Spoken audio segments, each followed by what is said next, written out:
The Masters is widely considered to be the most prestigious golf tournament in the world, with the legendary green jacket that the winner gets becoming an icon of the sport. Many golf legends have been able to best the field and become the Masters champion, becoming one of the few that have had the honor to wear the green jacket. This year, the greatest golfers in the world will once again meet in Augusta, Georgia to compete at the Masters. Scottie Scheffler is currently the far and above favorite of the tournament at plus 400. Behind him are well-known golfers such as Rory McIlroy, Jon Rahm, and Brooks Koepka. This video isn't about these golfers though. This video is about someone who back in 2008 had the same odds to win the Masters as 53-year-old Phil Mickelson does this year at plus 15,000. This is Trevor Immelman, a professional golfer born and raised in Cape Town, South Africa. In 2008, he was not considered to be amongst the top-tier professional golfers in the world.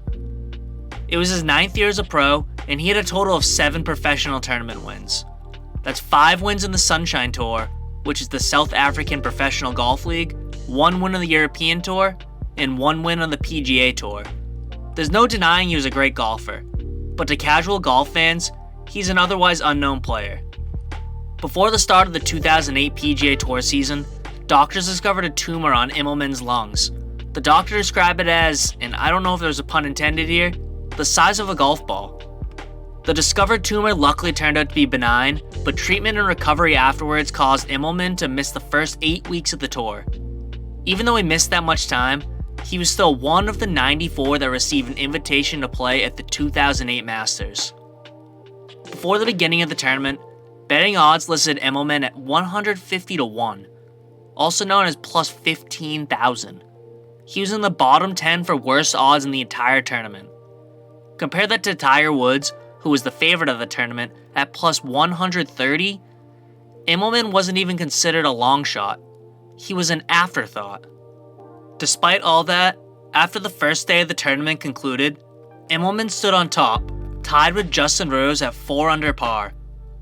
There are thousands upon thousands of instances of a pro golfer having a day where they shoot lights out though, so while it was a surprise to see him at the top, it wasn't expected to last.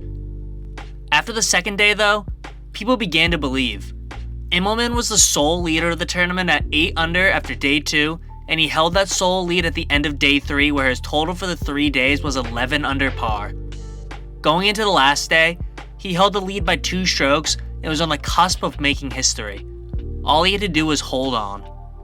Instead of playing stellar like he had the past 3 days though, Immelman looked like he was going to have the choke job of all choke jobs as he shot a 3 over par in the final day.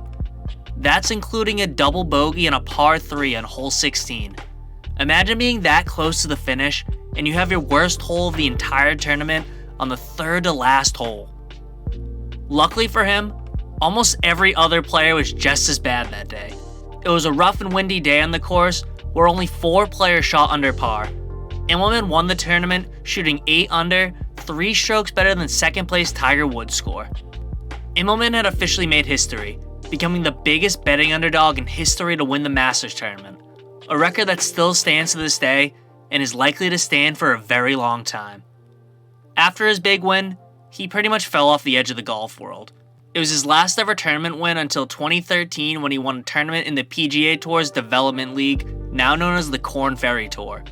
An article from 2010 lists him as the 269th ranked golfer in the world at the time. He was the only person to have won a major in the past 5 years prior to that article and not be ranked in the top 60. Immelman is now retired, but still a part of professional golf. Just last year, he was made the lead analyst for golf on CBS Sports. When you're watching the tournament this year and you hear him speaking, you'll be listening to someone who knows what it takes to win at the highest level, despite the odds being against you.